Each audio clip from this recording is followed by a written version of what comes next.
Now we're moving into the Innovation Spotlight section of our session. We'll hear from two leading UK innovators who are helping shape the future of UK manufacturing.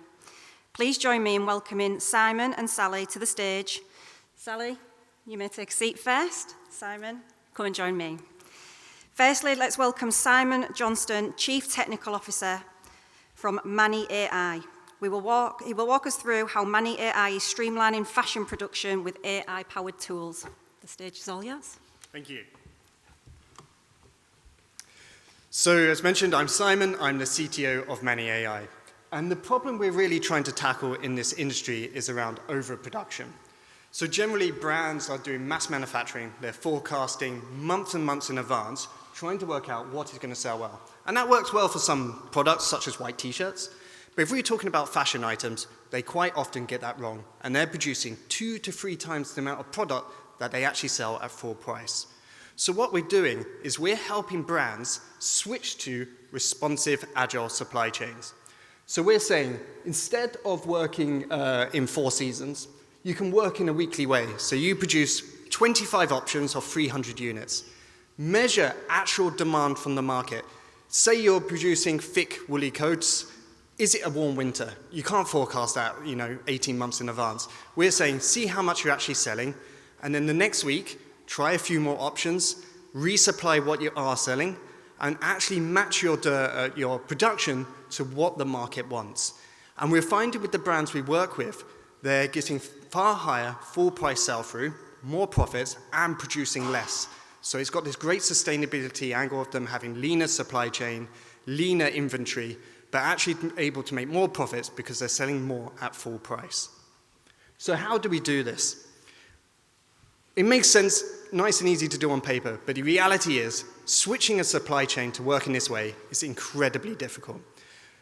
We're finding people are making 8 times as many decisions. You're having to do your factory allocations, the price negotiations, the sample fits, price approval. The amount of admins, we're finding designers are spending half the time sketching, half the time in spreadsheets, entering information about products, and they're not getting to be designers.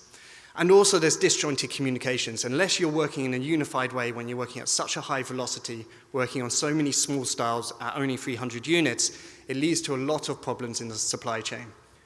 So what we're saying is, using AI, we can speed up a lot of these sourcing decisions, these pre-production processes that balloon when you work on small order quantity processes and streamline the process. So before, when you were making an order quantity of, say, 10,000 units, the amount of work you have to do up front is the same as when you're doing a unit of 300. So if you're working this responsive way, we need to streamline this. So we built an AI tool which uses images as input, so it can read a tech pack. From that, it's able to do a lot of the manual work. It can tell you how much that will cost to produce in different countries. It will tell you which of your suppliers will be able to produce that at the best quality.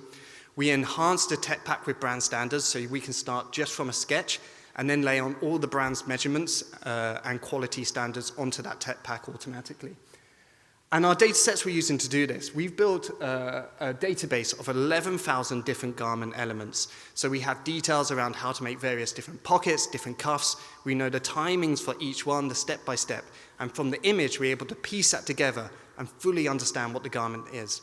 And then we join that up with the brand's data. In this case, we worked with ASOS with their supplier data, historical purchase orders, and their quality documentation to be able to automate a lot of their processes. And we also have a critical path software, which tracks a style step by step as it goes through their supply chain. So the ones highlighted in yellow are the ones we were using AI to speed up the process, so we're helping them create tech packs automatically.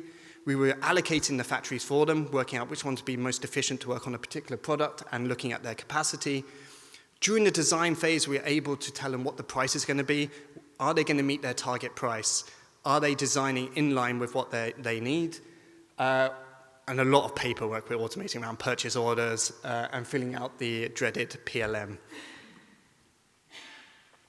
So this is what we do. We take an image like this, and we're able to say, these are the measurements.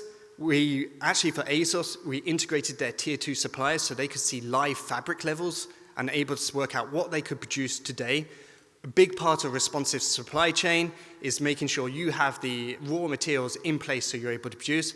And by integrating with tier 2 suppliers, we're able to tell them, yes, this is the materials you have to produce this item in this location today. We can suggest price. We automatically generate the bill of materials, so saving all that manual work. And we're now building agents that are even able to go out and get quotes on different prices. So the impact we had from this pilot we did from ASOS, we reduced the amount of pre-production time by 25%, reducing that manual work they were doing at scale. We prevented 120 styles per year that just drop off the supply chain. That for some reason the fabric's not available and they essentially just disappear into the ether. All the work is done, but they never quite make it to delivery for one or another reason. We're now tracking that and making sure they go all the way through. And we're working with them to continuously improve their supply chain. So now they have full bird's eye view of what works, what not, where the supply chain slowing down, where can they be more agile and make changes. So we're Manny AI. We're all about working hard on reducing that pre-production process with AI. This is actually my co-founder, Shruti. She wasn't able to make it today, but you can add her on LinkedIn via there. Thank you, everyone.